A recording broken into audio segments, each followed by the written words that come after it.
Hello అండి. నమస్తే. నేను మీ సంధ్య. వెల్కమ్ టు సంధ్యాస్ వంటల పుస్తకం. ఈరోజు ఇంకొక హెల్దీ లంచ్ బాక్స్ రెసిపీతో మీ ముందుకి వచ్చేసాను. ఈరోజు సింపుల్గా కుక్కర్లో మనం పాలకూర రైస్ ఏ విధంగా ప్రిపేర్ చేసుకోవాలో చూద్దాం. చాలా క్విక్గా అండ్ హెల్దీగా ఉంటుంది. ముందుగా ఇక్కడ నేను చూపిస్తున్న విధంగా 1 గ్లాస్ వరకు బాస్మతి రైస్ని తీసుకుంటున్నాను. మనం రెగ్యులర్గా వాడుకునే రైస్ని తీసుకున్నా ఏం కాదండి.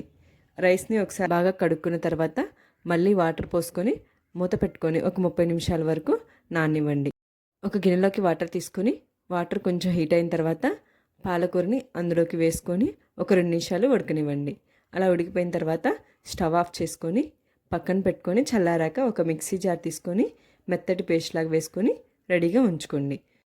కుక్కర్ తీసుకొని అందులోకి 2 టేబుల్ స్పూన్ వరకు ఆయిల్ తీసుకోండి. ఆయిల్ అనేది బాగా హీట్ అయిన తర్వాత ఒక బిర్యానీ ఆకు అలాగే 1 టేబుల్ స్పూన్ వరకు జీలకర్రని తీసుకోండి. అలాగే సన్నగా కట్ చేసి పెట్టుకున్నటువంటి ఉల్లిపాయల్ని 2 పచ్చిమిర్చి చీలికల్ని యాడ్ చేసుకోండి. అలాగే 10 జీడిపప్పుని యాడ్ చేసుకొని ఒకసారి బాగా కలిపెట్టుకోండి.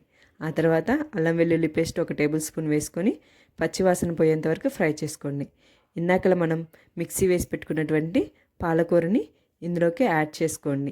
1 టేబుల్ స్పూన్ వరకు పసుపు, అలాగే 1 table spoon salt, 1/2 table spoon ధనియాల పొడి వేసుకొని వీటన్నిటిని బాగా కలబెట్టుకొని మూత పెట్టుకొని మధ్య మధ్యలో కలిపుకుంటూ ఇలా మనకి ఆయిల్ అనేది బాగా పైకి తేలిన తర్వాత మనం కడిగి పెట్టుకున్నటువంటి రైస్ని ఇందులోకి యాడ్ చేసుకోండి. ఆ తర్వాత ఇందాక మనం తీసుకున్నటువంటి 1 కప్పు బియ్యానికి ఇక్కడ 1 కప్పు నిండా వాటరు, అలాగే 2వ కప్పుకి కొంచెం హెల్తీగా వాటర్ని యాడ్ చేసుకోండి. ఇలా యాడ్ చేసుకొని సాల్ట్ చెక్ చేసుకొని మూత పెట్టుకొని సిమ్లో 2 విజిల్స్ వచ్చేంత వరకు ఉంచుకోండి.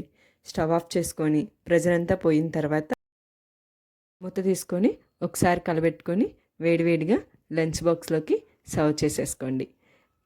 మీరు కూడా ఈ పాలకూర రైస్ని ట్రై చేసి ఎలా ఉందో నాకు కామెంట్ చేయండి. మీకు కనుక నచ్చినట్లయితే లైక్ చేయండి, షేర్ చేయండి. మరిన్ని లంచ్ బాక్స్ రెసిపీస్ కోసం మన ఛానల్ని తప్పకుండా సబ్స్క్రైబ్ చేసుకోండి. Thank you.